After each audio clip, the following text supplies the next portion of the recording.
ಧಾರವಾಡ ಲೋಕಸಭಾ ಕ್ಷೇತ್ರದ ಕಾಂಗ್ರೆಸ್ ಅಭ್ಯರ್ಥಿ ವಿನೋದ ಸೂಟಿ ಅವರ ಪರವಾಗಿ ಇಂದು ವಿವಿಧೆಡೆ ನಡೆದ ಪ್ರಚಾರ ಸಭೆಗಳಲ್ಲಿ ಕಾರ್ಮಿಕ ಹಾಗೂ ಧಾರವಾಡ ಜಿಲ್ಲಾ ಉಸ್ತುವಾರಿ ಸಚಿವರಾದ ಸಂತೋಷ್ ಲಾಡ್ ಅವರು ಭಾಗವಹಿಸಿ ಭರ್ಜರಿ ಮತಯಾಚನೆ ಮಾಡಿದರು.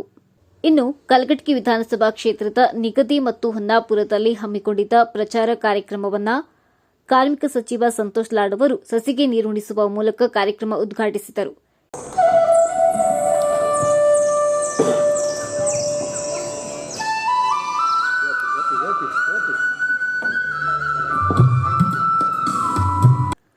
ಧಾರವಾಡ ಲೋಕಸಭಾ ಕ್ಷೇತ್ರದ ಕಾಂಗ್ರೆಸ್ ಅಭ್ಯರ್ಥಿ ವಿನೋದ ಸೂಟಿ ಅವರು ಚುನಾವಣಾ ಪ್ರಚಾರದ ಅಂಗವಾಗಿ ಮಾತನಾಡಿ, ಒಡೆದಾಳುವ ಪಕ್ಷ ನಮ್ಮದಲ್ಲ, ಎಲ್ಲರೊಂದಿಗೆ ಬೆರೆತು ಬಾಳುವ ಪಕ್ಷ ಕಾಂಗ್ರೆಸ್. ನಾವೆಲ್ಲ ಒಂದೇ ಎಂಬುದು ನಮ್ಮ ಪಕ್ಷದ ಸಿದ್ಧಾಂತ.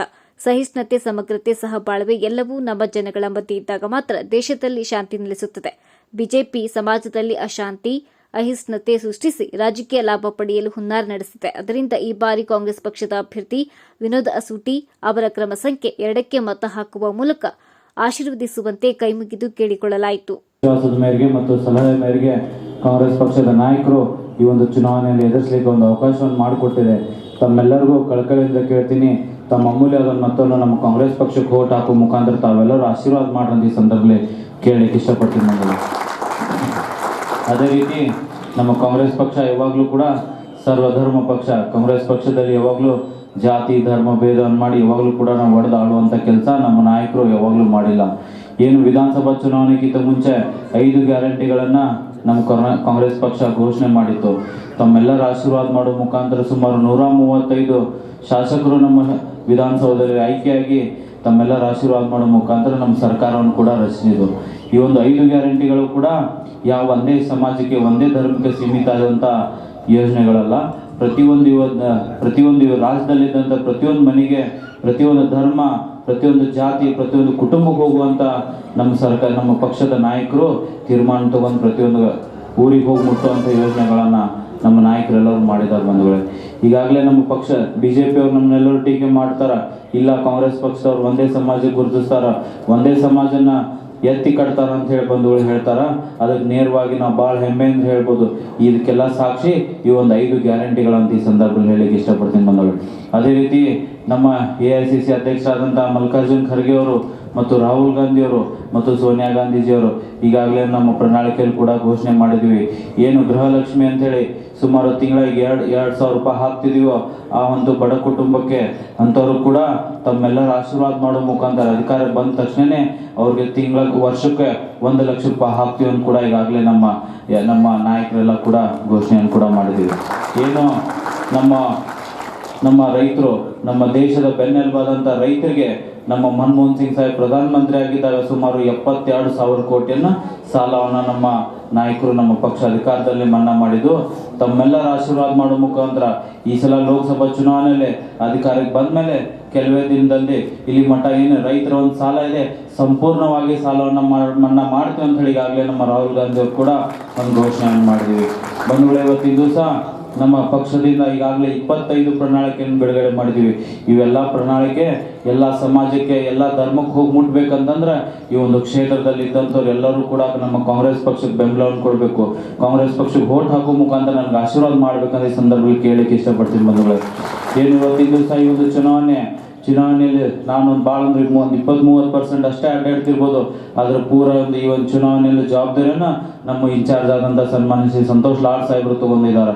ಈ ವೋಟನ್ನು ನನಗೆ ಹಾಕೋದಲ್ಲ, ನಮ್ಮ ವೇದಿಕೆ ಮೇಲೆ ಕುಂತವರು ನಿಮ್ಮ ಶಾಸಕರು ಮತ್ತು ನಮ್ಮ ಜಿಲ್ಲಾ ಉಸ್ತುವಾರಿ ಮಂತ್ರಿಗಳಂತ ಸಂತೋಷ್ ಲಾಡ್ ಸಾಹೇಬ್ರಿಗೆ ತಾವೆಲ್ಲರೂ ಹಾಕ್ತಿರಂತ ಈ ಸಂದರ್ಭದಲ್ಲಿ ಹೇಳಲಿಕ್ಕೆ ಇಷ್ಟಪಡ್ತೀನಿ ಮಗಳೇ. ತಮ್ಮೆಲ್ಲರೂ ಕಳಕಳಿಯಿಂದ ಕೇಳ್ಕೋದಿಷ್ಟ, ಯಾವ ರೀತಿ ಸಂತೋಷ್ ಲಾಡ್ ಸಾಹೇಬರು ಈ ಒಂದು ಕ್ಷೇತ್ರದ ಅಭಿವೃದ್ಧಿ ಪರವಾಗಿ ನಮ್ಮ ಜಿಲ್ಲೆಯಲ್ಲಿ ಇದ್ದಂಥ ಪ್ರತಿಯೊಂದು ಕುಟುಂಬಕ್ಕೂ, ಪ್ರತಿಯೊಂದು ಸಮಾಜಕ್ಕೆ ಒಂದು ಒಳ್ಳೆಯ ದೃಷ್ಟಿಯಿಂದ ಕೆಲಸವನ್ನು ಮಾಡ್ತಿದ್ದಾರೆ. ಅವರೊಂದು ಕೈ ಬಲಪಡಿಸ್ಲಿಕ್ಕೆ ನನಗೂ ಕೂಡ ಆಶೀರ್ವಾದ ಮಾಡ್ರಿ. ಈ ಒಂದು ಕ್ಷೇತ್ರದಲ್ಲಿ ಯಾವ ರೀತಿ ಅವ್ರ ಸೇವೆಯನ್ನು ಸಲ್ಲಿಸ್ಕೊಂಡು ಬಂದಿದ್ದಾರಲ್ಲ, ನನಗೊಂದು ಅವಕಾಶವನ್ನು ಮಾಡಿಕೊಡ್ರಿ, ತಮ್ಮೆಲ್ಲರೂ ಸೇವೆ ಮಾಡ್ಲಿಕ್ಕೆ ಈ ಸಂದರ್ಭದಲ್ಲಿ ಹೇಳಿ ಒಂದೆರಡು ಮಾತು. ಈ ವೇಳೆ ಮಾತನಾಡಿದ ಸಂತೋಷ್ ಲಾಡ್ ಅವರು, ಈ ಬಾರಿ ಧಾರವಾಡ ಕ್ಷೇತ್ರದಲ್ಲಿ ಕಾಂಗ್ರೆಸ್ ಗೆಲುವು ಸಾಧಿಸಲಿದೆ. ರಾಜ್ಯದ ಕಾಂಗ್ರೆಸ್ ಸರ್ಕಾರ ನೀಡಿರುವ ಗ್ಯಾರಂಟಿಗಳಿಂದ ಜನರ ಬದುಕು ಸುಲಭವಾಗಿದೆ. ಕೇಂದ್ರ ಸರ್ಕಾರದಲ್ಲೂ ಕೂಡ ಕಾಂಗ್ರೆಸ್ ಅಧಿಕಾರಕ್ಕೆ ಬರಬೇಕು. ಅದರಿಂದ ಈ ಬಾರಿ ಕಾಂಗ್ರೆಸ್ ಬೆಂಬಲಿಸಿ ಎಂದು ಮನವಿ ಮಾಡಿದರು.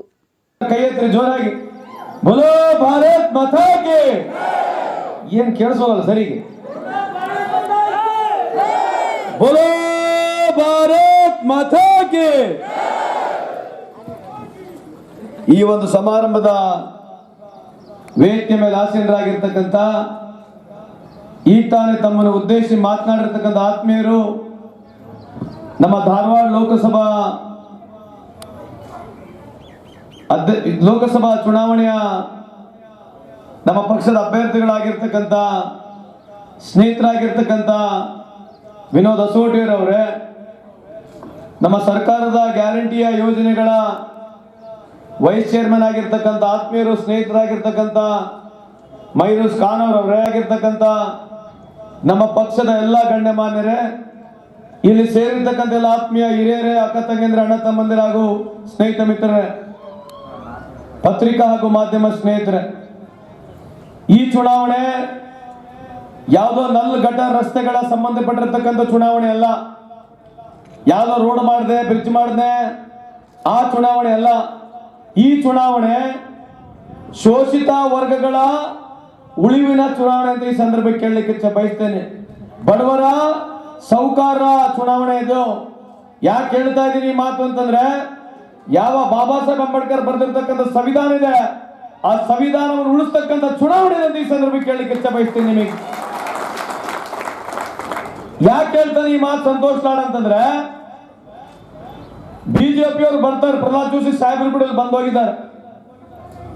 ಅವ್ರು ಮಾತನಾಡ್ತಕ್ಕಂಥ ಮಾತನ್ನ ಗಮನಿಸ್ಕೊಂಡು ನೋಡಿದ್ದಾವು. 10 ವರ್ಷದ ಅವಧಿಯಲ್ಲಿ ದೇಶಕ್ಕೆ ಏನು ಮಾಡಿದ್ದೀವಿ, ಬಡವರಿಗೆ ಏನು ಮಾಡಿದ್ದೀವಿ, ರೈತಾಪಿ ವರ್ಗಗಳಿಗೆ, ಕೂಲಿ ಕಾರ್ಮಿಕರಿಗೆ, ಯುವಕರಿಗೆ ಏನು ಕೆಲಸ ಮಾಡಿದೀವಿ ಅಂತ ಹೇಳಿ, ವಿಶೇಷವಾಗಿ ತಾಯಂದ್ರಿಗೆ ಏನು ಅನುಕೂಲ ಮಾಡಿವಿ ಅಂತ ಹೇಳಿ ಒಂದು ಜಾಗ ಪ್ರಹ್ಲಾದ್ ಜೋಶಿ ಸಾಹೇಬರು ಮಾತನಾಡಂಗಿಲ್ಲ, ನಮ್ಮ ಮೋದಿ ಸಾಹೇಬರು ಮಾತನಾಡಂಗಿಲ್ಲ. ನಾನು ಘಂಟಾಘೋಷವಾಗಿ, ನಾನು ಆತ್ಮ ಸಾಕ್ಷಿಯಾಗಿ ಹೇಳ್ತೀನಿ, 14 ಪ್ರಧಾನಮಂತ್ರಿಗಳು ಈ ಭಾರತ ದೇಶದಲ್ಲಿ ಬಂದೋಗಿದ್ದಾರೆ. ಇಡೀ ಪ್ರಪಂಚದಲ್ಲಿ ಯಾವುದೇ ಒಬ್ಬ ಬಹಳ ದೊಡ್ಡ ಪ್ರಮಾಣದಲ್ಲಿ ಸುಳ್ಳು ಹೇಳ್ತಕ್ಕಂಥ ಪ್ರಧಾನಮಂತ್ರಿ ಯಾರಾದ್ರೆ ಅದು ಪ್ರಧಾನಮಂತ್ರಿ ಆಗಿರ್ತಕ್ಕಂಥ ನರೇಂದ್ರ ಮೋದಿ ಅವರು ಈ ಸಂದರ್ಭಕ್ಕೆ ಕೇಳಲಿಕ್ಕೆ ಬಯಸ್ತೀನಿ. ಯಾಕೆ ಹೇಳ್ತಾ ಇದ್ದೀನಿ ಮಾತು ಅಂತಂದ್ರೆ, ಯಾವ ಪ್ರಧಾನಮಂತ್ರಿ ನರೇಂದ್ರ ಮೋದಿ ಸಾಹೇಬರು ನನಗೆ ಕೇವಲ 100 ದಿನ ಕಾಲಾವಕಾಶ ಕೊಡಿ, ಈ ದೇಶದಲ್ಲಿರ್ತಕ್ಕಂಥ ಹೊರದೇಶದಲ್ಲಿರ್ತಕ್ಕಂಥ ಕಪ್ಪಡನ್ನ ಸೆರೆ ಹಿಡಿದು ತಂದು 140 ಕೋಟಿಯ ಜನಸಂಖ್ಯೆಯ ಭಾರತ ದೇಶದ ಎಲ್ಲ ಜನರಿಗೆ 15 ಲಕ್ಷ ರೂಪಾಯಿ ದುಡ್ಡು ಕೊಡ್ತೀನಿ ಅಂತ ಹೇಳಿದ್ರು. ಯಾರು ಹೇಳಿದ್ರು? ಅದು ಕೇಳಕ್ ನಮಗೆ ಅಧಿಕಾರ ಐತಿಲ್ಲ, ಕೇಳ್ಬೇಕಿಲ್ಲ. ನಾವು ಬಿಜೆಪಿ ಮುಖಂಡರುಗಳು ಹಳ್ಳಿಗೆ ಬಂದ್ರೆ ಗೌರವ ಕೊಡ್ರಿ, ಸನ್ಮಾನ ಮಾಡ್ರಿ, ಆಯರ್ ಕೂಡ ಮಾಡ್ರಿ, ಕುಂಕುಮ ಮಂಗಳಾರತಿ ಮಾಡಿ ಕುಂದ್ರಿಸಿ ಏನ್ ಮಾಡ್ಬೇಕು, ನೀವು ಕೈಯಾಗ ಪಾಸ್ಬುಕ್ ಹಿಡ್ಕೋಬೇಕು. ಏನ್ ಮಾಡ್ಬೇಕು? ಬಾಂಗಡೆ ಕೈಯಾಗ ಪಾಸ್ಬುಕ್ ಹಿಡ್ಕೋಬೇಕು. ಪಾಸ್ಬುಕ್ ಹಿಡ್ಕೊಂಡು ಹೇಳ್ಬೇಕು, ಈ ದೇಶದ ಪ್ರಧಾನಮಂತ್ರಿ ಟಿವಿ ಮುಖಾಂತರ ಭಾರತ ದೇಶದ ಜನತೆಗೆ ಮಾತನ್ನು ಕೊಟ್ಟಿದ್ರು. ಗೆದ್ದು 100 ದಿನದಲ್ಲಿ ಎಲ್ಲರ ಬಡವರ ಅಕೌಂಟಿಗೆ 15 ಲಕ್ಷ ರೂಪಾಯಿ ಹಾಕ್ತೀವಿ ಅಂತ ಹೇಳಿದ್ರು.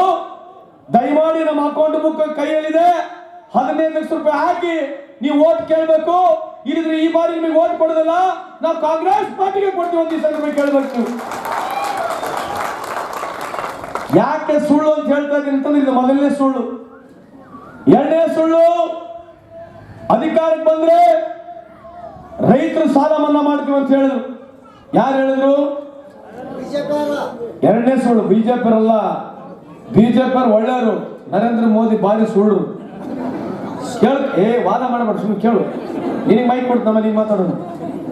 ಎರಡನೇ ಸುಳ್ಳು. ಮೂರನೇ ಸುಳ್ಳು, ರೈತರ ಆದಾಯವನ್ನ ದುಪ್ಪಟ್ಟು ಮಾಡ್ತೀವಿ ಅಂತ ಹೇಳಿದ್ರು. ಅದ್ರ ಬಗ್ಗೆ ಇವತ್ತು ಮಾತನಾಡ್ತಾ ಇಲ್ಲ. ಪ್ರಹ್ಲಾದ್ ಜೋಶಿ ಸಾಹೇಬ್ರ ಬಂದು ನಮ್ಮಿಂದ ರೈತರಿಗೆ ಅನುಕೂಲ ಆಗೈತೆ ಅಂತ ಹೇಳೋದಿಲ್ಲ. ಯಾವ ರೈತರಿಗೆ ಕಿಸಾನ್ ನಿಧಿ ಕೊಡ್ತಾ ಇದಾರೆ, ನಿಮ್ದೇ ಗೊಬ್ಬರ, ನಿಮ್ದೇ ಬೀಜ, ನಿಮ್ದೇ ಫರ್ಟಿಲೈಸರ್ಸ್, ನಿಮ್ದೇ ಯೂರಿಯಾ, ಜಾಸ್ತಿ ದುಡ್ಡು ನಾವೇನು ಸಬ್ಸಿಡಿ ಕೊಡ್ತಾ ಇದೀವಲ್ಲ, ಆ ಸಬ್ಸಿಡಿ ಕಮ್ಮಿ ಮಾಡಿ ನಿಮ್ ದುಡ್ಡೇ ಜಾಸ್ತಿ ತಗೊಂಡು ಪುನಃ ನಿಮ್ಮ ಅಕೌಂಟಿಗೆ 2,000 ರೂಪಾಯಿ ಆಗ್ತದೆ. ಇದು 4ನೇ ಸುಳ್ಳು.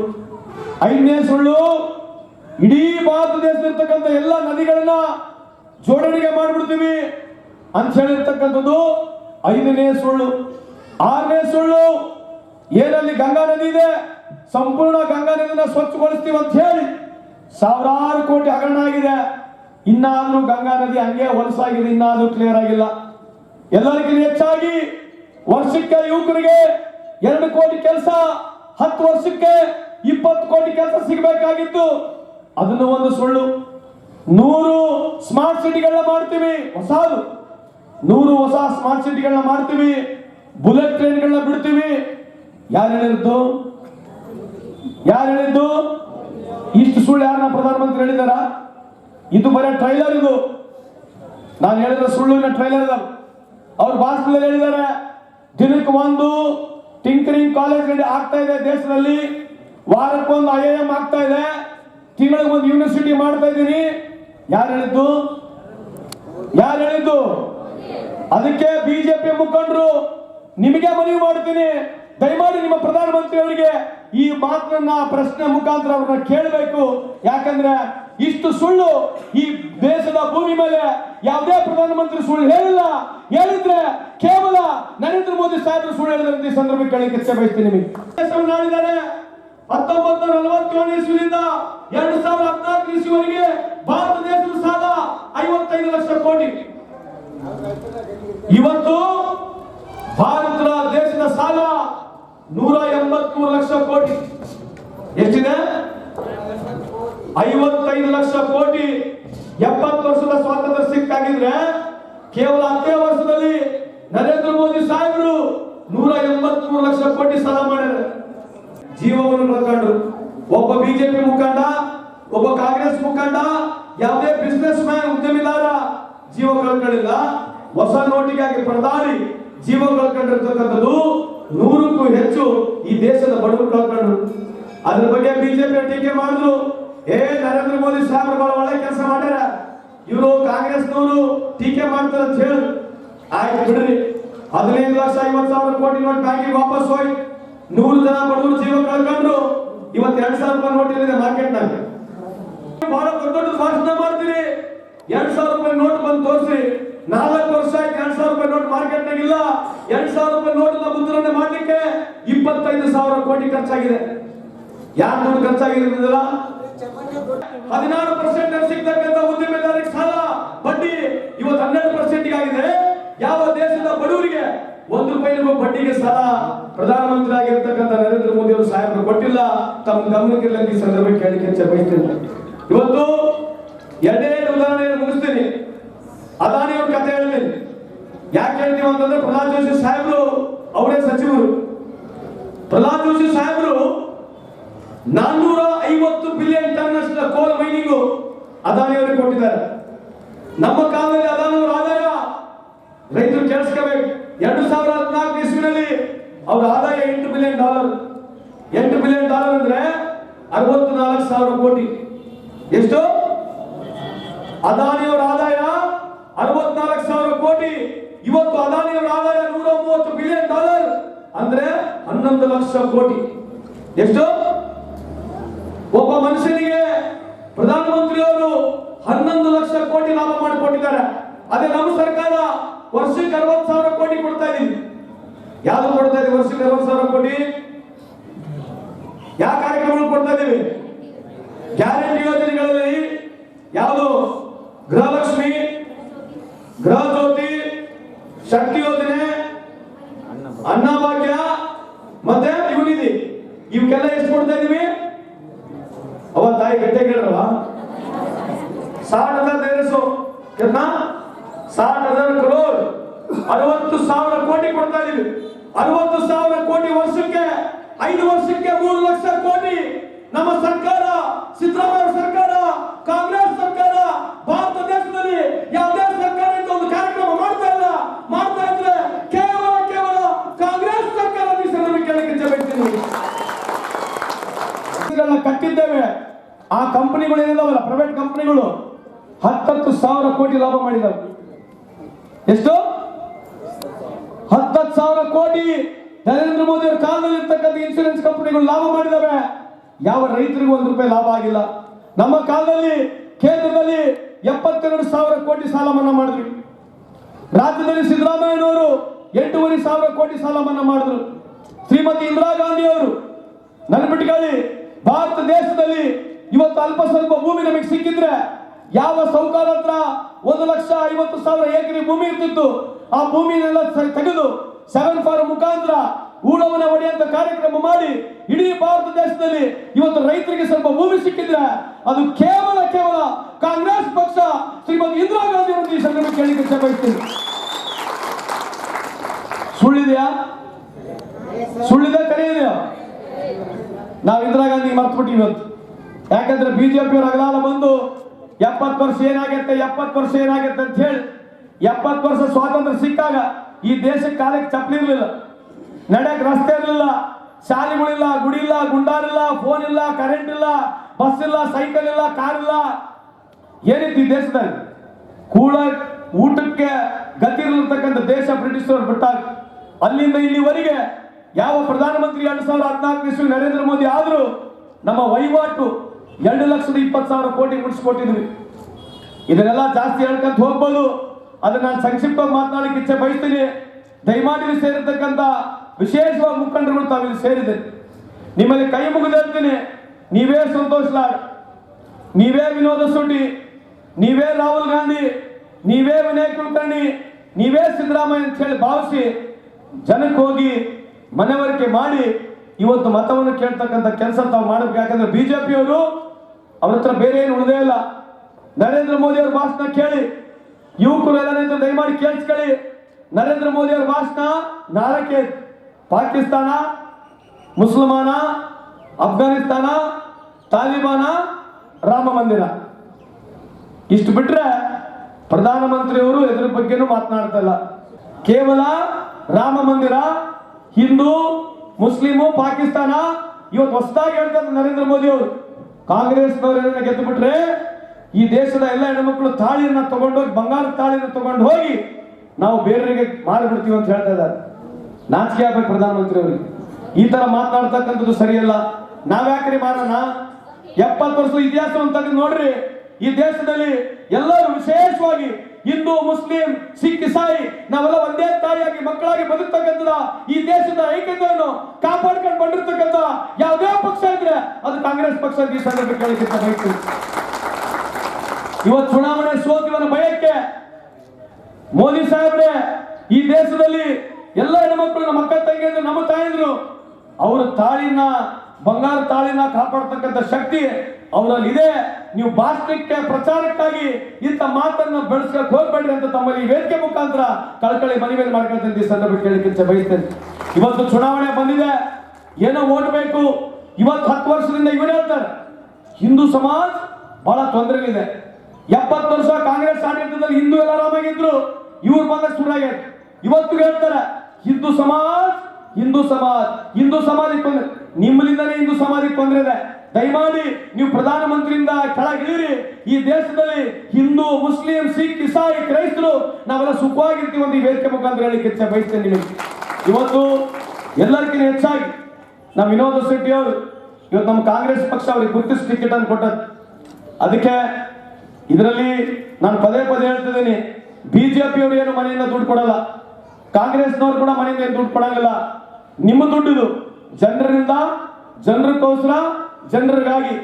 By the people, for the people, of the people ಅಂತ ನಾವೇನ್ ಹೇಳ್ತೀವಿ. ಈ ಎಲ್ಲಾ ಸರ್ಕಾರಗಳು ಜನರಿಗಾಗಿ ಇರ್ಬೇಕು. ಅದಕ್ಕೆ ನಮ್ಮ ಸರ್ಕಾರ ಕೇಂದ್ರದಲ್ಲಿ ಅಧಿಕಾರಕ್ಕೆ ಬಂದ್ರೆ ಇವತ್ತು 45 ಕೋಟಿ ಹೆಣ್ಮಕ್ಳುಗಳಿಗೆ, ಎಷ್ಟು 45 ಕೋಟಿ ಹೆಣ್ಮಕ್ಳಿಗೆ 4.5 ಲಕ್ಷ ಕೋಟಿ ನಂಗೆ ಪ್ರತಿ ಹೆಣ್ಮಗಳಿಗೆ 1 ಲಕ್ಷ ರೂಪಾಯಿ ತಿಂಗಳ ನೇರವಾಗಿ ಮನೆ ಮುಟ್ತಕ್ಕಂಥ ಕೆಲಸ ಕಾಂಗ್ರೆಸ್ ಪಕ್ಷ ಮಾಡ್ತದೆ. ತಮ್ಮ ಗಮನಕ್ಕೆ ಇರಲಿ. ಎಲ್ಲರಿಗಿಂತ ಹೆಚ್ಚಾಗಿ ವರ್ಷಕ್ಕೆ 25 ಲಕ್ಷವರೆಗೆ ನಮ್ಮ ಸರ್ಕಾರ, ಕಾಂಗ್ರೆಸ್ ಸರ್ಕಾರ ಬಂದ್ರೆ ನಿಮಗೆ ಉಚಿತವಾಗಿ ಆರೋಗ್ಯ ಕಾರ್ಡ್ ಅನ್ನು ಕೊಡ್ತಾ ಇದ್ದೀವಿ. ಎಷ್ಟು 25 ಲಕ್ಷವರೆಗೆ ಭಾರತ ದೇಶದ ಎಲ್ಲಾ ಬಡ ಕುಟುಂಬಗಳಿಗೆ ಅವರಿಗೆ ಆರೋಗ್ಯ ಕಾರ್ಡ್ ಅನ್ನು ಕೊಡ್ತಾ ಇದೀವಿ. ನೀವು ಯಾವುದೇ ಆಸ್ಪತ್ರೆಗೆ ಹೋಗಿ ತೋರಿಸ್ಕೋಬಹುದು. 25 ಲಕ್ಷವರೆಗೆ ಉಚಿತವಾಗಿ ಆರೋಗ್ಯ ಕಾರ್ಡ್ ಅನ್ನು ಮಾಡ್ತಾ ಇದೀವಿ.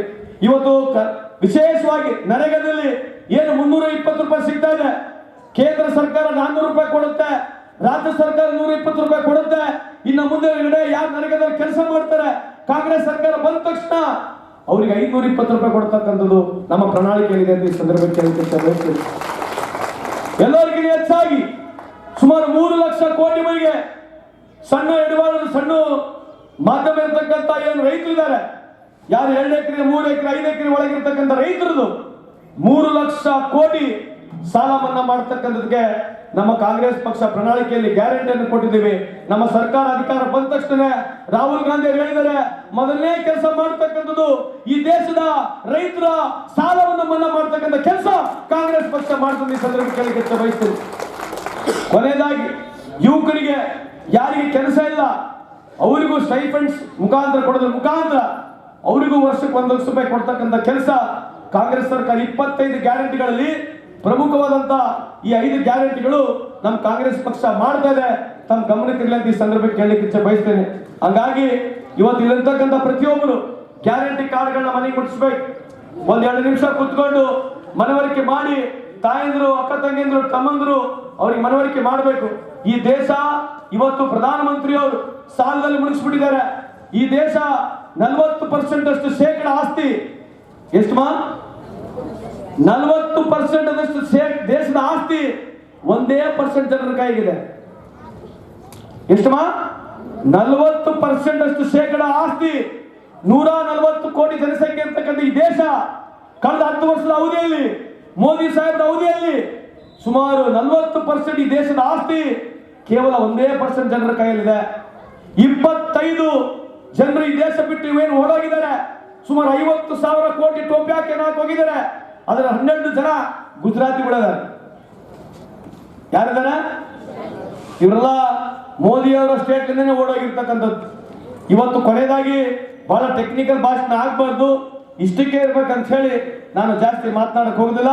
ಇವತ್ತು ನಮ್ಮ ಸ್ನೇಹಿತರಾಗಿರ್ತಕ್ಕಂಥ ವಿನೋದ ಶೆಟ್ಟಿ ಅವರು, ದಯಮಾಡಿ ನಿಮ್ಮಲ್ಲಿ ಕಳಕಳೆ ಮನವಿ ಮಾಡಿಕೊಳ್ತೀನಿ. ನನ್ನ ಈ ಭಾಗದ ಮತದಾರರಲ್ಲಿ ನಿಮಗೆ ಕೈಗೆ ಮುಗ್ದು ಮನವಿ ಮಾಡಿಕೊಳ್ತೀನಿ. ನಾನು ರಾಜಕಾರಣಕ್ಕೆ ಯಾವುದೇ ದುಡ್ಡಿಗಾಗಿ ಬಂದಿಲ್ಲ. ಪ್ರಾಮಾಣಿಕವಾಗಿ ನಾನು ಹೇಳಿರ್ತಕ್ಕಂಥ ಎಲ್ಲಾ ಮಾತುಗಳು 100ಕ್ಕೂ 100 ಸತ್ಯನೇ. ನಾನು ಯಾವುದು ಮೋದಿ ಸಾಹೇಬ್ರ ವಿರುದ್ಧವಾಗಿ ಸುಳ್ಳು ಹೇಳ್ಬೇಕಂತ ಉದ್ದೇಶ ಹೇಳ್ತಾ ಇಲ್ಲ. ಎಲ್ಲಾ ಮಾತುಗಳು ಬೇಕಿದ್ರೆ ಚೆಕ್ ಮಾಡಿ ನೋಡ್ಕೊಳ್ತಾವ್.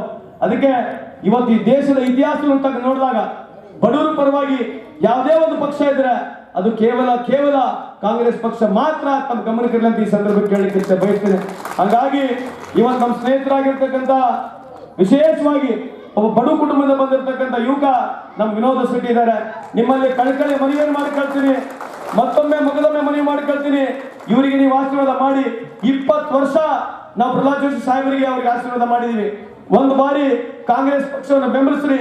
ಕೇವಲ ನಿಮ್ದಷ್ಟೇ ಓಟ್ ಹಾಕೋದಲ್ಲ, ನೀವು, ನಿಮ್ಮ ಬಳಗ, ನಿಮ್ಮ ಕುಟುಂಬ, ನಿಮ್ಮ ಸ್ನೇಹಿತರು, ಅಕ್ಕಪಕ್ಕ ಹಳ್ಳಿ, ಇಡೀ ಧಾರವಾಡ ಜಿಲ್ಲೆ, ಕರ್ನಾಟಕ ರಾಜ್ಯ, ಇಡೀ ದೇಶದಲ್ಲಿ ನಿಮ್ಮ ಬೀಗರು, ಬಗರು, ಬಂಧುಗಳು, ಭಗಿನಿಯರು ಎಲ್ಲೆಲ್ಲಿದ್ದಾರೆ ಎಲ್ಲರಿಗೆ ಫೋನ್ ಮಾಡಿ ಕಾಂಗ್ರೆಸ್ ಪಕ್ಷದ ಪರವಾಗಿ, ವಿಶೇಷವಾಗಿ ವಿನೋದ ಶೆಟ್ಟಿ ಪರವಾಗಿ ತಾವು ಆಶೀರ್ವಾದ ಮಾಡಬೇಕಂತ ಮತ್ತೊಮ್ಮೆ ತಮ್ಮಲ್ಲಿ ಕಳಕಳಿ ಮನವಿ ಮಾಡಿಕೊಳ್ತೇನೆ. ಬಂಧುಗಳೇ, ನನಗೆ 49 ವಯಸ್ಸು. ಕುಡಿಯೋ ಚಟ ಇಲ್ಲ, ಸೇದಾ ಚಟ ಇಲ್ಲ, ಇಸ್ಪೇಟ್ ಆಡೋ ಚಟ ಇಲ್ಲ, ಪಾನ್ ಪರಕ್ ಚಟನೂ ಇಲ್ಲ. ನನಗಿರದೇ ಒಂದು ವ್ಯವಸ್ಥೆಯಲ್ಲಿ ರಾಜಕೀಯದಲ್ಲಿ ಧುಮುಕ್ಬಿಟ್ಟಿದ್ದೇನೆ. ಬಹಳ ಸಣ್ಣ ವಯಸ್ಸಿನಲ್ಲಿ ನಾನು ಇಲ್ಲಿವರೆಗೆ ರಾಜಕಾರಣ 1 ರೂಪಾಯಿನೂ ಮಾಡಿಲ್ಲ. ಎಲ್ಲಿವರೆಗೆ ದೇವರು ನನಗೆ ಉಸಿರನ್ನು ಕೊಟ್ಟಿದ್ದೇನೆ. ಪ್ರಾಮಾಣಿಕವಾಗಿ ಬಡವರ ಏಳಿಗೆ ಪರವಾಗಿ ಸತತವಾಗಿ ದುಡಿತೀನಿ ಅಂತ ಈ ಸಂದರ್ಭಕ್ಕೆ ಕೇಳಲಿಕ್ಕೆ ಬಯಸ್ತೇನೆ. ಹಾಗಾಗಿ ಈ ಭಾಗದ ಜನರು ನನಗೆ ವಿಶೇಷವಾಗಿ ರಾಜಕೀಯ ಮರುಜೀವನ ಕೊಟ್ಟಿರ್ತಕ್ಕಂಥದ್ದು ತಾವು. ನಾನು ಯಾರು ಏನು ಪರಿಚಯ ಇಲ್ಲ. ಬಳ್ಳಾರಿ ಜಿಲ್ಲೆಯಿಂದ ಬಂದು 3 ಬಾರಿ ಗೆಲ್ಲಿಸಿದ್ದೇನೆ. ನಿಮ್ಮ ಆಶೀರ್ವಾದದಿಂದ 2ನೇ ಬಾರಿ ಸಚಿವನಾಗಿ ಪುನಃ ನಿಮ್ಮ ಎದುರಿಗಿದ್ದೇನೆ. ಬಂಧುಗಳೇ, ಇದು ತಾವು ಕೊಟ್ಟಿರ್ತಕ್ಕಂಥ ಒಂದು ಶಕ್ತಿ. ನನಗೆ ಎಲ್ಲಿವರೆಗೆ ದೇವರು ಉಸಿರನ್ನು ಕೊಟ್ಟಿದ್ದಾನೆ. ಪ್ರಾಮಾಣಿಕವಾಗಿ ತಮ್ಮ ಪರವಾಗಿ ಮಾಡ್ತೀನಿ. ವಿಶೇಷವಾಗಿ ಕಲಗಟ್ಟಿಗೆ ಅಣ್ಣವ್ರ ಭಾಗದ ಜನ, ನೀವು ನನಗೇನು ಆಶೀರ್ವಾದ ಮಾಡಿದಿರಿ, ನಿಮ್ಮ ಋಣ ನಾನು ಸಾಯವರೆಗೆ ತೀರ್ಸಕ್ಕಾಗೋದಿಲ್ಲ. ಎಲ್ಲಿವರೆಗೆ ನಾನು ಬದುಕಿರ್ತೇನೆ, ನಿಮ್ಮ ಋಣದಲ್ಲೇ ಬದುಕಿರ್ತೇನೆ, ನಿಮ್ಮ ಋಣದಲ್ಲೇ ಸಾಯ್ತೀನಿ. ಸಂದರ್ಭಕ್ಕೆ ಹೇಳಿ ಪುನಃ ಮತ್ತೊಮ್ಮೆ ವಿನೋದ ಶೆಟ್ಟಿ ಅವರಿಗೆ ದಯಮಾಡಿ ತಾವು ಆಶೀರ್ವಾದ ಮಾಡಬೇಕು. ಇವ್ರಿಗೆ ಓಟ್ ಹಾಕಿದ್ರೆ ನನಗೆ ಹಾಕ್ದಂಗೆ, ವಿನಯ್ ಕುಲಕರ್ಣಿ ಹಾಕ್ದಂಗೆ, ಪ್ರಸಾದ್ ಅಬ್ಬಾಯಿ ಅವರಿಗೆ, ಕೋನ್ ರೆಡ್ಡಿ ಅವರಿಗೆ, ನಮ್ಮ ಪಕ್ಷದ ಎಲ್ಲ ಮುಖಂಡರುಗಳಿಗೆ ತಾವು ಓಟ್ ಹಾಕ್ದಂಗೆ ಆಗುತ್ತೆ. ಮತ್ತೊಮ್ಮೆ ಮಗದೊಮ್ಮೆ ಕೈ ಮುಗಿದು ಪ್ರಾಮಾಣಿಕವಾಗಿ ನಿಮ್ಮಲ್ಲಿ ಮತಯಾಚನೆ ಮಾಡಿ ನಾನು 2 ಮಾತನ್ನು ಮುಗಿಸ್ತೀನಿ. ಜೈ ಹಿಂದ್, ಜೈ ಕರ್ನಾಟಕ. ಇನ್ನು ಇದೇ ವೇಳೆಯಲ್ಲಿ ಕ್ಷೇತ್ರದ ಕಲಘಟಗಿ ವಿಧಾನಸಭಾ ಕ್ಷೇತ್ರದ ನಿಗದಿ ಜಿಲ್ಲಾ ಪಂಚಾಯತ್ ವ್ಯಾಪ್ತಿಯ ಮುಖಂಡರು ಹಾಗೂ ಕಾರ್ಯಕರ್ತರು ಚುನಾವಣಾ ಬಹಿರಂಗ ಪ್ರಚಾರ ಸಭೆಯಲ್ಲಿ ತಮ್ಮ ತಮ್ಮ ಅನಿಸಿಕೆಗಳನ್ನು ವ್ಯಕ್ತಪಡಿಸಿದರು. ಚುನಾವಣೆ ನಮ್ಮ ದೇಶಕ್ಕೆ, ನಮ್ಮ ರಾಜ್ಯಕ್ಕೆ, ನಮಗೆ ಎಲ್ಲರಿಗೂ ಬಹಳ ಪ್ರಮುಖವಾದಂತಹ ಚುನಾವಣೆ. ಇವತ್ತು ನಮ್ಮ ದೇಶದಲ್ಲಿ ನಮ್ಮ ಪ್ರಜಾಪ್ರಭುತ್ವವನ್ನು ನಾವು ಕಾಪಾಡಬೇಕಾದ್ರೆ, ನಮ್ಮ ಸಂವಿಧಾನವನ್ನು ನಾವು ಕಾಪಾಡಬೇಕಾದ್ರೆ, ಮಾನವ ಹಕ್ಕುಗಳನ್ನು ಕಾಪಾಡಬೇಕಾದ್ರೆ, ಆರ್ಥಿಕ ಸಮಾನತೆಯನ್ನು ನಾವು ಕಾಪಾಡಬೇಕಾದ್ರೆ ಇವತ್ತು ಕಾಂಗ್ರೆಸ್ ಪಕ್ಷದ ಸರ್ಕಾರ ಕೇಂದ್ರದಲ್ಲಿ ಬರಬೇಕು. ಕಾಂಗ್ರೆಸ್ ಪಕ್ಷದ ಸರ್ಕಾರವನ್ನು ಕೇಂದ್ರದಲ್ಲಿ ನಾವು ತರಬೇಕಾದ್ರೆ ತಾವೆಲ್ಲರೂ ಕಲಘಟಗಿ ವಿಧಾನಸಭಾ ಕ್ಷೇತ್ರಕ್ಕೆ ಸೇರಿದವರಾಗಲಿ, ಧಾರವಾಡ ಲೋಕಸಭೆಗೆ ಸೇರಿದ ಎಲ್ಲ ಮತದಾರರು ಸನ್ಮಾನ್ಯ ಸಂತೋಷ್ ಯಸ್ನಾಳ್ ಕೈಯನ್ನ ಬಲಪಡಿಸತಕ್ಕಂಥ ಕೆಲಸವನ್ನು ನಾವು ಮಾಡಬೇಕು. ವಿನೋದ್ ಅಸೂಟಿ ಅವರನ್ನ ಈ ಭಾಗದಿಂದ ಗೆಲ್ಲಿಸಿ ದೆಹಲಿಗೆ ಕಳಿಸ್ಕೊಡ್ತಕ್ಕಂಥ ಕೆಲಸವನ್ನು ಮಾಡಬೇಕು. ಅಭಿವೃದ್ಧಿಗಾಗಿ ಪ್ರೋತ್ಸಾಹವನ್ನು ಮಾಡಿರ್ತಕ್ಕಂಥ, ಅಂಗವಿಕಲರ ಏಳಿಗೆಗಾಗಿ ಶ್ರಮಿಸ್ತಕ್ಕಂಥ, ಕಾರ್ಮಿಕರ ಕಲ್ಯಾಣಕ್ಕಾಗಿ ಶ್ರಮಿಸ್ತಕ್ಕಂಥ ಒಬ್ಬ ನಾಯಕ ನಮ್ಮ ಜನಪ್ರಿಯ ಶಾಸಕರು, ನಮ್ಮ ಸಚಿವರಾಗಿರ್ತಕ್ಕಂಥ ಸಂತೋಷ್ ಲಾಡ್ ಅವರು. ನಾವೆಲ್ಲ ಆತ್ಮಾವಲೋಕನ ಮಾಡ್ಕೋಬೇಕು ಮತ್ತು ಅತ್ಯಂತ ಸ್ವಾಭಿಮಾನದಿಂದ ನಾವು ಜಾಗೃತವಾಗಿ ಮತದಾನವನ್ನು ಮಾಡಬೇಕಂತ ವಿನಂತಿಯನ್ನು ಮಾಡ್ತೇನೆ. ಕಾರಣ ಇಷ್ಟೇ, ಇವತ್ತು ಈ ಚುನಾವಣೆ ಉಸ್ತುವಾರಿಯನ್ನ ಸನ್ಮಾನ್ಯ ನಮ್ಮ ಜಿಲ್ಲೆಯ ಉಸ್ತುವಾರಿ ಸಚಿವರಾಗಿರ್ತಕ್ಕಂಥ ಸಂತೋಷ್ ಲಾಡ್ ಅವರ ನೇತೃತ್ವದಲ್ಲಿ ಈ ಲೋಕಸಭಾ ಚುನಾವಣೆ ನಡೀತಾ ಇದೆ. ನಮ್ಮ ಮತಕ್ಷೇತ್ರದಲ್ಲಿ ಕಳೆದ ಬಾರಿ 84,000ಕ್ಕೂ ಹೆಚ್ಚು ಅಧಿಕ ಮತಗಳನ್ನು ನಾವು ಕೊಟ್ಟಿದ್ದೇವೆ. ಈ ಬಾರಿ 1 ಲಕ್ಷ ಮತಗಳನ್ನು ನಮ್ಮ ಭಾಗದಿಂದ ನಾವು ಕೊಡಬೇಕು ಅಂತ ಸಂತೋಷ್ ಲಾಡ್ ಅವರಿಗೆ ನಾವು ಕಣ್ಣು ತಟ್ಟಂಗೆ ಆಗ್ತದೆ, ಒಳ್ಳೆ ಕೆಲಸ ಮಾಡಿದವರಿಗೆ ಪ್ರೋತ್ಸಾಹವನ್ನು ಕೊಟ್ಟಂಗೆ ಆಗ್ತದೆ ಅಂತಕ್ಕಂಥ ಮಾತನ್ನು ಈ ಸಂದರ್ಭದಲ್ಲಿ ಹೇಳ್ತೇನೆ. ಯಾರ ಸುಳ್ಳು ಹೇಳೋದಕ್ಕೆ ಆಸೆ ಆಮಿಷಗಳಿಗೆ ಒಳಗಾಗಬೇಡ್ರಿ. ನಮ್ಮ ಶಾಶ್ವತ ಸುಖಕ್ಕಾಗಿ ನಮ್ಮ ಒಳ್ಳೆ ನಾಯಕನನ್ನು ಆರಿಸಿಕೊಳ್ತಕ್ಕಂಥ ಸುವರ್ಣಾವಕಾಶ ನಮಗೆ ಬಂದಿದೆ. ಒಂದು ದಿವಸ ಹುಗ್ಗಿ ಹೋಳಿಗೆ ಉಣ್ಬೋದು ಹೊರತಾಗಿ ದಿನ ನಮ್ಗೆ ರೊಟ್ಟಿ ಉಳ್ಪಲ್ಲೇ ಬೇಕು ಅನ್ನತಕ್ಕಂಥದ್ದನ್ನು ನಾವು ಅರ್ಥ ಮಾಡ್ಕೋಬೇಕಾಗಿದೆ. ಇವತ್ತು ಒಂದು ದಿವಸ ಹುಗ್ಗಿ ಹೋಳಿಗೆ ನಮ್ಗೆ ದಿನ ಹುಗ್ಗಿ ಹೋಳಿಗೆ ತಿನ್ನಕ್ಕಾಗುದಿಲ್ಲ, ಬ್ಯಾಡ ಅಂತೇವಿ. ದಿನ ರೊಟ್ಟಿ ಅನ್ನ ಸಾರು ಹುಳ್ಪಲ್ಲೆ ಕೊಟ್ಟರೆ ನಾವು ಬೇಕಂತೇವಿ. ಈಗಾಗಲೇ ನಮಗೆಲ್ಲರಿಗೂ ಅರಿವಾಗಿರ್ತಕ್ಕಂಥದ್ದು ಕಾಂಗ್ರೆಸ್ ಅಂದ್ರೆ ಸರ್ವಧರ್ಮ ಸಹಿಷ್ಣುತೆಯನ್ನ ನೋಡ್ಕೊಂಡು ಹೋಗ್ತಕ್ಕಂಥ ಪಕ್ಷ. ಈ ದೇಶದಲ್ಲಿ ಜಾತ್ಯತೀತ ತತ್ವಗಳನ್ನ ಮೇಲೆ ಹಿಡಿದುಕೊಂಡು ಸಮಗ್ರತೆಯನ್ನ ಕಾಪಾಡಿಕೊಂಡು ಹೋಗ್ತಕ್ಕಂಥ ಪಕ್ಷ ಆಗೋದಿದ್ರೆ ಅದು ಕಾಂಗ್ರೆಸ್ ಪಕ್ಷ ಅಂತಕ್ಕಂಥದ್ದು. ಇವತ್ತು ಸಂತೋಷ್ ಲಾಡ್ ಅವರು ಬುದ್ಧ, ಬಸವ, ಅಂಬೇಡ್ಕರ್ ಸಿದ್ಧಾಂತದಲ್ಲಿ ತಮ್ಮ ಜೀವನವನ್ನ ನಡೆಸ್ತಕ್ಕಂಥವ್ರು, ಆ ತತ್ವಗಳನ್ನ ಅಳವಡಿಸಿಕೊಂಡು ಅವರ ಜೀವನವನ್ನ ನಡೆಸ್ತಾ ಇದ್ದಾರೆ. ಇವತ್ತು ಯಾಕೆ ಇದನ್ನು ಹೇಳ್ತೀನಿ ಅಂದ್ರೆ, ಇವತ್ತು ನಮ್ಮ ಗ್ರಾಮದೇವಿ ಜಾತ್ರೆ ಇತ್ತು.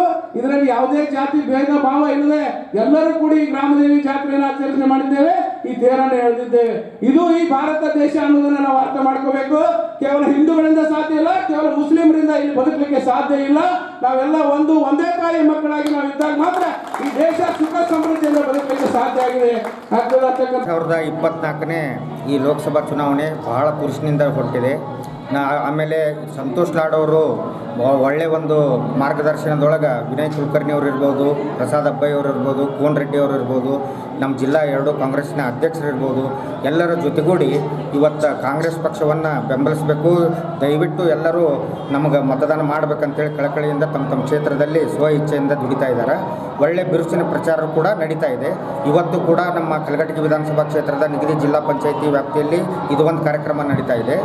ಬಹಳ ಒಂದು ತುರುಷಿನಿಂದ ಧಾರವಾಡ ಜಿಲ್ಲೆಯಲ್ಲಿ ಈ ಸಾರಿ ಜೋಶಿ ಅವ್ರನ್ನ ಸೋಲಿಸಲೇಬೇಕು, ವಿನೋದ್ ಅಸೂಟಿ ಅವ್ರನ್ನ ಗೆಲ್ಲಿಸಲೇಬೇಕು ಅಂತೇಳಿ ಪಣ ತೊಟ್ಟುಕೊಂಡು ಕಾಲಿಗೆ ಚಕ್ರ ಕಟ್ಕೊಂಡು ಇವತ್ತು ನಮ್ಮ ಸಂತೋಷ್ ಲಾಡ್ ಅವರ ನೇತೃತ್ವದಲ್ಲಿ ಅಭೂತಪೂರ್ವವಾದಂಥ ಕಾರ್ಯಕ್ರಮ ನಡೀತಾ ಇದೆ. ಜನರು ಭ್ರಮೆ ಇರ್ಬೋದು.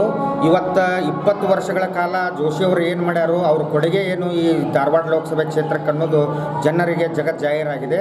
ಜೋಶಿ ಅವರಿಗೆ ಇವತ್ತು ನಾನು ಸೋಲ್ತೇನೆ ಅನ್ನೋ ಭಯ ಕಾಡ್ತಾ ಇದೆ. ಯಾಕಂತಂದ್ರೆ ಅವ್ರ ಮುಖದ ಲಕ್ಷಣನೇ ಹೇಳ್ತಾ ಇದೆ. ಇವತ್ತು ಹಂಗಿಲ್ಲ. ಇವತ್ತೆಲ್ಲ ಮತದಾರರು ಜಾಗೃತರಾಗ್ಯಾರ. ಕರ್ನಾಟಕ ಸರ್ಕಾರ, ಸನ್ಮಾನ್ಯ ಸಿದ್ದರಾಮಯ್ಯ ಅವರ ಸರ್ಕಾರ ಇವತ್ತು ಕೊಟ್ಟಂಥ ಗ್ಯಾರಂಟಿ ಯೋಜನೆಗಳನ್ನು ಮಹಿಳೆಯರು ಮನದಟ್ಟಾಗಿ ಇವತ್ತು ಮತದಾನ ಮಾಡೋ ಮುಖಾಂತರ ಈ 24ನೇ ಇಸ್ವಿಯ ಚುನಾವಣೆಯಲ್ಲಿ ತೋರಿಸ್ತಾರಂತೇಳಿ ನಾನು ಈ ಸಂದರ್ಭದಲ್ಲಿ ಹೇಳಿಕ್ಕೆ ಇಚ್ಛೆ ಪಡ್ತೇನೆ. ನಮಸ್ಕಾರ, ನಾನು ಸುರೇಖಾ ಪೂಜಾರ್ ಅಂತ ಹೇಳಿ ಧಾರವಾಡದಿಂದ. ಇವತ್ತಿನ ದಿನ ನಾವು ಲೋಕಸಭಾ ಅಭ್ಯರ್ಥಿಯಾದಂತಹ ಕಾಂಗ್ರೆಸ್ ಪಕ್ಷದ ಅಭ್ಯರ್ಥಿಯಾದಂಥ ವಿನೋದ್ ಅಸೂಟಿಯವರ ಪರವಾಗಿ ಇವತ್ತು ನಿಗದಿ ಜಡ್ಪಿಯಲ್ಲಿ ಮತಯಾಚನೆ ಮಾಡೋದಕ್ಕೆ ಇವತ್ತು ನಮ್ಮ ಸಂತೋಷ್ ಲಾಡ್ ಸಾಹೇಬರ ಒಂದು ನೇತೃತ್ವದಲ್ಲಿ ಈ ಕಾರ್ಯಕ್ರಮಕ್ಕೆ ಆಗಮಿಸಿದ್ದೇವೆ. ಹಾಗೆ ಈ ಒಂದು ನಮ್ಮ ಕಾಂಗ್ರೆಸ್ಸಿನ ಗ್ಯಾರಂಟಿಗಳೊಂದಿಗೆ ನಾವು ಇವತ್ತಿನ ಮತಯಾಚನೆಯನ್ನು ಮಾಡಲಿಕ್ಕೆ ಬಂದಿದ್ದೇವೆ. ಈ ಒಂದು ಗ್ಯಾರಂಟಿಗಳ ಬಗ್ಗೆ ಹಾದಿ ತಪ್ಪಿದೆ ಮತ್ತು ಆಮೇಲೆ ಹೆಣ್ಮಕ್ಳಿಗೆ ಎಲ್ಲಿ ಹೋಗಬೇಕಂತ ದಾರಿ ಗೊತ್ತಿಲ್ಲ ಅಂತ ಹೇಳುವಂತಹ BJPಯ ಒಂದು ಕಾರ್ಯಕರ್ತರು ಹಾಗೂ ಮುಖಂಡರುಗಳ ಹೇಳಿಕೆಗಳು ಅವರ ಒಂದು ಮನಸ್ಥಿತಿಯನ್ನು ಹೇಳುತ್ತೆ. ಕಾರಣ ಏನು ಅಂತಂದರೆ ಅವರಿಗೆ ಏನು ಮಾಡಬೇಕು, ಯಾವ ರೀತಿಯಾಗಿ ಮತಯಾಚನೆಯನ್ನು ಮಾಡಬೇಕು, ಯಾಕಂದರೆ ಅವರಲ್ಲಿ ಇರ್ತಕ್ಕಂಥ ಅಭಿವೃದ್ಧಿಯ ಕೆಲಸಗಳು ಇಲ್ಲದೇ ಇರೋದೇ ಅವರಿಗೆ ಕೊರತೆಯಾಗಿದೆ. ನಮ್ಮ ಅಭಿವೃದ್ಧಿಯ ಕೆಲಸಗಳನ್ನು ಅವಹೇಳನೆಯಾಗಿ ಹೇಳ್ತಾ ಇರುತ್ತಂತಹ ಶ್ರುತಿಯವರಾಗಿರ್ಬೋದು, ಕುಮಾರಸ್ವಾಮಿಯವರಾಗಿರ್ಬೋದು ಅಂತ ಒಂದು ಜವಾಬ್ದಾರಿಯುತವಾದಂಥ ಸ್ಥಾನದಲ್ಲಿರುವಂತಹ ಅವರುಗಳು, ಶ್ರುತಿಯವರು ಒಬ್ಬ ಚಿತ್ರನಟಿಯಾಗಿ, ಒಬ್ಬ ಮಹಿಳೆಯಾಗಿ ಹೆಣ್ಮಕ್ಳ ಬಗ್ಗೆ ಎಲ್ಲಿ ಹೋಗಬೇಕು ಅಂತ ಹೇಳಿ ಅವರಿಗೆ ಹಾದಿ ಗೊತ್ತಿಲ್ಲ ಅಂತ ಹೇಳ್ತಾ ಇದ್ದಾರೆ, ಎಲ್ಲೆಲ್ಲೋ ಹೋಗ್ತಾ ಇದ್ದಾರೆ ಅಂತ ಹೇಳ್ತಾ ಇದ್ದಾರೆ. ಇದು ಹೇಳೋದು ಅವರಿಗೆ ಖಂಡನೆ. ಯಾಕೆ ಅಂತಂದರೆ ಹೆಣ್ಮಗಳನ್ನೇ ಅವಹೇಳನೆಯಾಗಿ ಮಾಡಿದರೆ ಇನ್ನು ಹೆಣ್ಣಿಗೆ ಯಾರು ಬೆಲೆಯನ್ನು ಕೊಡ್ತಾರೆ ಅನ್ನೋದು ಸಹ ಅವರು ಒಂದು ಪ್ರಶ್ನೆ ಮಾಡ್ಕೋಬೇಕು. ಒಂದು ಮಾನವೀಯ ಮೌಲ್ಯಗಳನ್ನು ಅರಿದೇ ಇರತಕ್ಕಂಥವರು ಯಾವ ರೀತಿಯ ಒಬ್ಬ ನಾಯಕಿಯಾಗಿ ಕೆಲಸ ಮಾಡ್ತಾರೋ ಗೊತ್ತಿಲ್ಲ. ಹಾಗೆ ಕುಮಾರಸ್ವಾಮಿಯವರು ಒಬ್ಬ ಮಾಜಿ ಮುಖ್ಯಮಂತ್ರಿಗಳಾಗಿ, ಒಬ್ಬ ಪಕ್ಷದ ಒಬ್ಬ ಮುಖಂಡರಾಗಿ ಅವರು ಈ ರೀತಿಯಾಗಿ ಹೆಣ್ಮಕ್ಳು ಹಾದಿ ತಪ್ತಾ ಇದ್ದಾರೆ. ಕೊಡು 2,000 ರೂಪಾಯಿಂದ ಯಾರೂ ಹಾದಿ ತಪ್ಪಲ್ಲ ಸ್ವಾಮಿಗಳೇ. ಅವರಿಗೆ ಕೊಡ್ತಾ ಇರೋದು 2,000 ರೂಪಾಯಿ. ಕಾರಣ ಏನು ಅಂತಂದರೆ ನೀವು ಮಾಡಿರ್ತಕ್ಕಂತಹ BJPಯವರು ಮಾಡಿರ್ತಕ್ಕಂಥ ಬೆಲೆ ಏರಿಕೆಯನ್ನು ನಿಭಾಯಿಸೋದಕ್ಕೋಸ್ಕರ ನಾವು ಈ ಒಂದು 2,000 ರೂಪಾಯಿ ಅವರ ಮನೆಯ ಒಂದು ನಿಭಾಯಿಸೋದಕ್ಕೆ ಕೊಡ್ತಾ ಇದ್ದೀವಿ ಹೊರತಾಗಿ ಹಾದಿ ತಪ್ಪಿ ಅವರು ಎಲ್ಲೋ ಊರು ಅಡ್ಡಾಡೋದಕ್ಕೋಸ್ಕರ ಅಲ್ಲ. ಹೆಣ್ಮಕ್ಳಿಗೆ ಬಸ್ ಫ್ರೀ ಕೊಟ್ಟಿರೋ ಕಾರಣ ಪುಣ್ಯಕ್ಷೇತ್ರಗಳಿಗೆ ಹೋಗಿ ಪುಣ್ಯಗಳ ಅವರಿಗೆ ಸಿಗಲಿ. ಹಾಗೆ ನಮ್ಮ ನಿಗದಿ ಜಿಲ್ಲಾ ಪಂಚಾಯತಿ ಕ್ಷೇತ್ರ ಪರವಾಗಿ ಇವತ್ತು ಮಾನ್ಯ ಸಂತೋಷ್ ಲಾಡ್ ಅವರು ಹಾಗೂ ಅಭ್ಯರ್ಥಿಯಾದಂಥ ವಿನೋದ್ ಅಸೂಟಿ ಅವರು ನಮ್ಮ ನಿಗದಿ ಗ್ರಾಮಕ್ಕೆ ಬಂದಿದ್ದರು. ಇಲ್ಲಿ ಒಂದು 4-5 ಸಾವಿರ ಜನ ಕೂಡಿಸಿದ್ವಿ. ಎಲ್ಲ ಸುಮಾರು ಜನರು ಎಲ್ಲ ಕೂಡಿಕೊಂಡು ಇದನ್ನು ಮಾಡಿದ್ರು. ನಮ್ಮ ಸಂತೋಷ್ ಲಾಡ್ ಅವರು ಈ ಕೇಂದ್ರ ಸರ್ಕಾರದ ಆ ವೈಫಲ್ಯಗಳನ್ನು ಎಳೆಯಾಗಿ ಬಿಚ್ಚಿಟ್ರು. ಜನ ಅದನ್ನೆಲ್ಲ ವಿಚಾರ ಮಾಡಿ ಇವತ್ತು ನಾವು ಕೂಡಿದಂಥ ಜನರು ಕೂಡ ಏನು ಮಾತಾಡಕತ್ತೆ ಅಂದರೆ, ನಾವು ಇಷ್ಟು ದಿವಸ ನಾವು BJPಗೆ ಓಟ್ ಹಾಕಿದ್ದು ನಾವು ಮೂರ್ಖತನ, ಇನ್ನು ಮೇಲೆ ಜೋಶಿ ಅವ್ರನ್ನ ಈ ಸಲ ಮನೆಗೆ ಕಳ್ಸೋನು, ಇನ್ನು ವಿನೋದ್ ಅಸೂಟಿ ಅವ್ರನ್ನ ಕೇಂದ್ರಕ್ಕೆ ಕಳ್ಸೋನು ಅನ್ನುವಂಥ ಮಾತು ಇವತ್ತು ನಮ್ಮ ಕೂಡಿದಂಥ ಜನರಲ್ಲಿ ಬರಾಕತ್ತೈತಿ. ವಾತಾವರಣ ಬದಲಾಗೈತಿ. ಯುವಕರು ಕೂಡ ಮೊದಲು ಎಲ್ಲರೂ BJP ಅಂತಿದ್ರು. ಈಗ ಅವ್ರು ಯಾರೂ ಈಗ ಆ ರೀತಿ ಅಂತ ಇಲ್ಲ. ಯಾಕಂದರೆ ಸನ್ಮಾನ್ಯ ದೇಶದ ಪ್ರಧಾನಮಂತ್ರಿ ಮೋದಿಯವ್ರ ಬಗ್ಗೆ ಮಾತಾಡೋಷ್ಟು ನಾವು ದೊಡ್ಡವರಲ್ಲ. ಆದರೂ ಕೂಡ ಅವರೆಲ್ಲ ಹೇಳಿದ್ದು ನಾವು ಯುವಕರಿಗೆ ಕೆಲಸ ಕೊಡ್ತಾರೆ ಅನ್ನೋದು ಆ ಯುವಕರೇ ಮಾತಾಡಕತ್ತಾರ. ನಮಗೆ ಉದ್ಯೋಗ ಕೊಡಿಸ್ತೇವನಿದ್ರು ಅದನ್ನು ಕೊಡ್ಸೋಕ್ಕಾಗಿಲ್ಲ ಅನ್ನುವಂಥ ಮಾತು ಅವರು ಕೂಡ ಅನ್ನತ್ತಾರ. ಆದ್ದರಿಂದ ಈಗ ನಮ್ಮ ಧಾರವಾಡದ ಲೋಕಸಭಾ ಕ್ಷೇತ್ರದ ಅಭ್ಯರ್ಥಿ ವಿನೋದ್ ಅಸೂಟಿ ಅವರು ಅಗದಿ ಬಹುಮತದಿಂದ 100ಕ್ಕೆ 100 ಸತ್ಯವಾಗಿ ಆರ್ಚ್ ಬರ್ತಾರೆ ಅನ್ನುವಂಥ ಮಾತನ್ನು ನಾನು ಹೇಳೋಕ್ಕೆ ಇಷ್ಟಪಡ್ತೇನೆ. 10ನೇ ದಿವಸ ನಮ್ಮ ಪ್ರಹ್ಲಾದ್ ಜೋಶಿ ಅವರು 20 ವರ್ಷ ಆತು ಕಳಿಸಿ ನಮ್ಮ ರೈಲ್ವೆ ಬ್ರಿಡ್ಜ್ ಮಾಡೋಕೆ 20 ವರ್ಷ ತೊಗೊಂಡ್ರವ್ರು.